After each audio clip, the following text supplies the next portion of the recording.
ఆ ఉక్కు సంకల్పానికి ఎన్నో చిక్కుముడులు, ఊహించని సవాళ్లు. చివరకు 19 ఏళ్ల తపస్సు ఫలించింది. 800 ఏళ్ల నాటి అపురూప కట్టడం మళ్ళీ పునఃనిర్మాణం జరిగింది. తిరిగి 1000 ఏళ్ల జీవకళతో రూపుదిద్దుకుంది. ఓరుగల్లుకు మరో మణిహారంగా మారింది. 1000 స్తంభాల గుడి కళ్యాణ మండపం విశిష్టతపై TV9 స్పెషల్ రిపోర్ట్.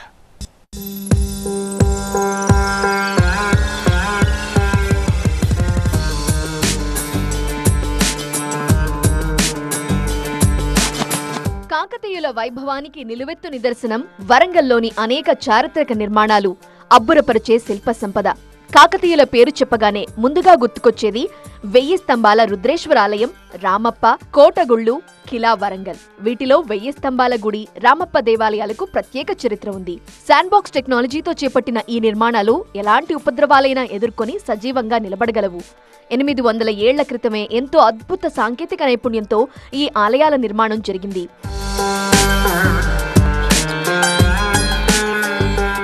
1000 స్తంభాల గుడి కళ్యాణ మండపం క్రీస్తు శకం 1163లో నిర్మాణం జరిగినట్లు చరిత్ర చెబుతోంది. భవిష్యత్తు పరిణామాలను ముందే పసిగట్టి ఇసుక పునాదుల మీద ఇలాంటి అద్భుత నిర్మాణాలు చేపట్టారు.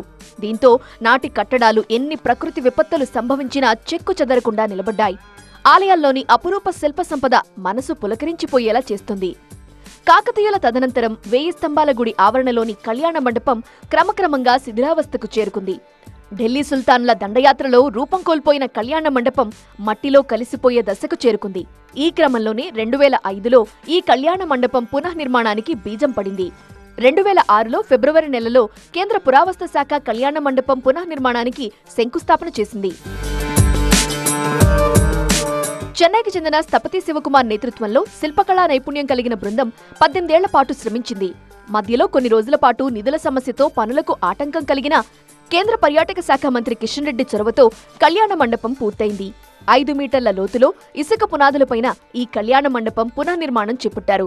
132 పిల్లర్లు, 160 దిమ్మెలతో అలనాటి వైభవం ఉట్టిపడేలా చేశారు. ఎలాంటి సిమెంట్, ఐరన్, కాంక్రీట్ మెటీరియల్ వాడకుండా పునర్నిర్మాణం చేసిన ఏకైక నిర్మాణంగా ఈ కళ్యాణ మండపం ప్రత్యేకత సంతరించుకుంది. కళ్యాణ మండపం విశిష్టతలపై స్థపతి శివకుమార్తో మరింత సమాచారం మా సీనియర్ కరెస్పాండెంట్ పెద్దీష్ అందిస్తారు. 19 ఏళ్ల నిరీక్షణ ఫలించింది. 1000 స్తంభాల రుద్రేశ్వర ఆలయ ప్రాంగణంలో కళ్యాణ మండపం మళ్ళీ రూపుదిద్దుకుంది.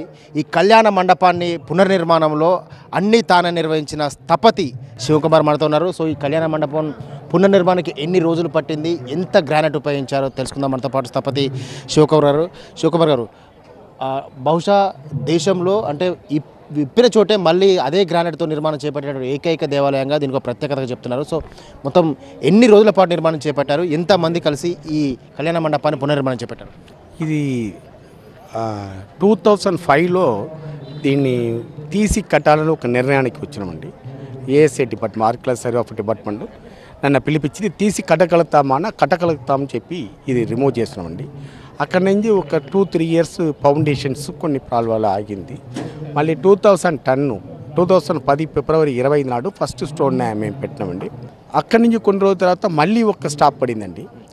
మళ్ళీ మినిస్టర్ గారు, కేంద్ర మంత్రి కిషన్ రెడ్డి గారు వచ్చినాక ఇది ఇమ్మీడియట్లీ పూర్తి చేయాలా అనే విషయం నిర్ణయం తీసుకొని దీనిలో మొత్తం 132 పిల్లర్ అండి టోటల్ ఫుల్గా. దీనిలో 13 పిల్లర్స్ మిస్ అయింది. అంటే పూర్వీకమే లేదు, మేము తీసేటప్పుడే లేదు. అది మళ్ళీ అదే మరి 160 బీమ్స్ అండి, 27 బీమ్స్ లేవు.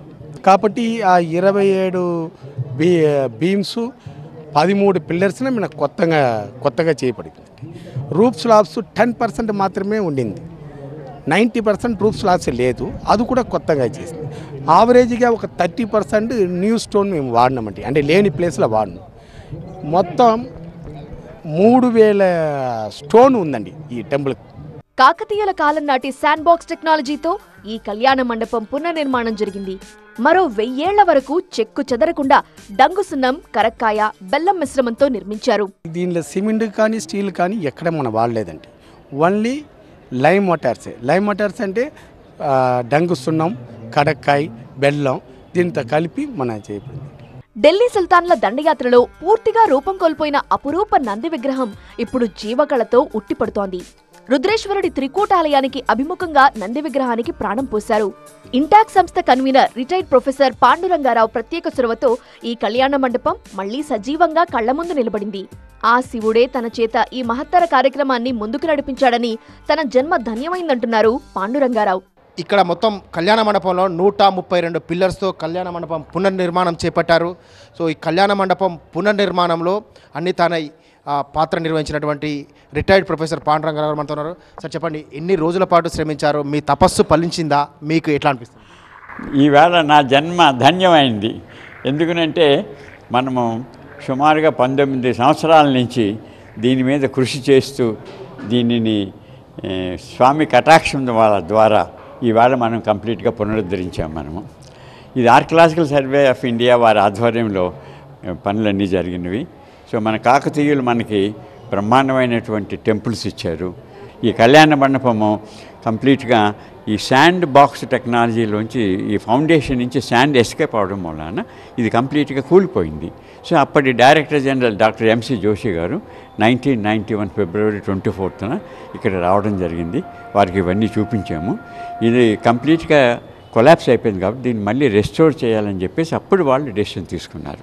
సో 2005లో ఈ డెసిషన్ ఇంప్లిమెంట్ చేయడం జరిగిందనమాట. అండి కంప్లీట్గా అబౌట్ 95% ఆఫ్ ది ఒరిజినల్ మెటీరియల్స్ని వాడి మిగిలిన 5 to 10% మనం కొత్తగా రీక్రియేట్ చేసి 800 ఏళ్ల తరువాత ఈ మహాశివరాత్రి పర్వదినాన కళ్యాణ మండపంలో పార్వతీ పరమేశ్వరుల కళ్యాణం నిర్వహించారు.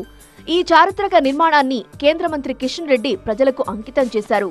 పునరుజ్జీవం పోసిన స్థపతితో సహా శ్రమించిన ప్రతి ఒక్కరిని సత్కరించారు. తన చేతుల మీదుగా ఇంతటి పుణ్యకార్యం నిర్మాణం జరగటం అదృష్టంగా భావిస్తున్నా అన్నారాయన. 19 ఏళ్ల శ్రమ ఫలించి రూపుదిద్దుకున్న కళ్యాణ మండపాన్ని చూసి ప్రతి ఒక్కరూ ఆనందంతో మురిసిపోతున్నారు.